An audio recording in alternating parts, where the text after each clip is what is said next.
Welcome to DAI Headlines. I'm Anthony Carlisle. Thank you for joining us.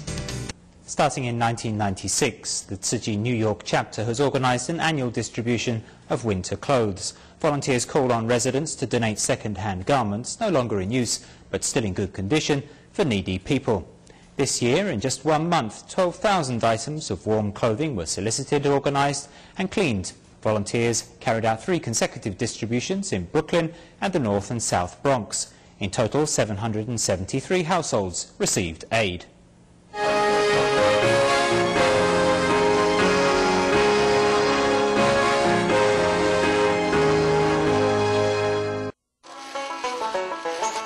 Here, the room is filled with piles of second-hand clothing donated by community residents. Volunteers organize the winter garments in an orderly fashion. The annual winter clothing distribution is one of the most important events carried out by the New York Tzu Chi chapter before the first fall of snow. Led by 80-year-old Yang Jingsun, volunteers categorize more than 12,000 garments according to size, condition and type. They have been doing this for 13 years now. In the bone-chilling wind that blows through New York, it's hard to imagine how you could pull through the winter without thermal clothing to keep you warm. The night before the distribution, volunteers load 300 bags of clothes onto the truck. This winter, volunteers are visiting Brooklyn and the North and South Bronx of New York City. Today, Tzu Chi is carrying out its third winter clothing distribution, which coincides with New York's first snowstorm of the year. Undeterred by the bleak weather, many residents have been lining up at the venue since as early as 6 in the morning. I came here 7:30. 6:30. 7:30 also.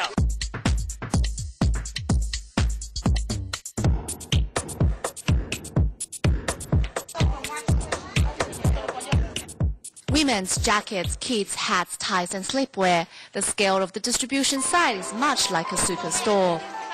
This is the third consecutive year volunteers have carried out a distribution in the South Bronx.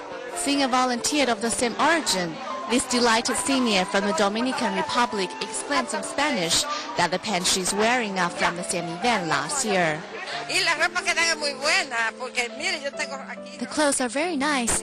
You see what I'm wearing now, I got from last year. I took 3 pieces last year. This year I received 3. I also got a quilt this year. It is expensive. I couldn't possibly afford it.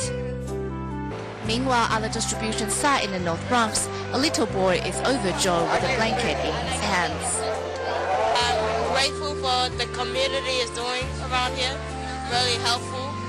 And I'm going to put some change in the can for people. Filled with joy, residents do not forget to make a contribution to the Bamboo Coin Bank before leaving. The acts of generosity help inspire goodwill. Tzu Chi is the first charity organization to hold winter clothing distribution in the North Bronx for 15 years. Inspired by Tzu Chi, local residents also join the ranks of volunteers. We never had anything to happen like this in the community ever. So this is the first, and I pray it's not the last, the different coaches, So it was really warm. I pray you guys, come back, even next year. We don't know what it'll bring, but I pray that, you guys come back and be with us. With the temperature at -5 degrees Celsius, a volunteer carries a sack on his shoulder to walk Bolola and her 5 children home. The children require a large amount of clothes. Unfortunately, this winter they have love and warmth by their side. From Brooklyn to Bronx, volunteers aim to be each resident's personal tailor. For the volunteers, there's only one hope, that everyone can be spared the bitter chill of winter. Those from the foundation and Yokers United for Change, we thank you, we thank you, we thank you.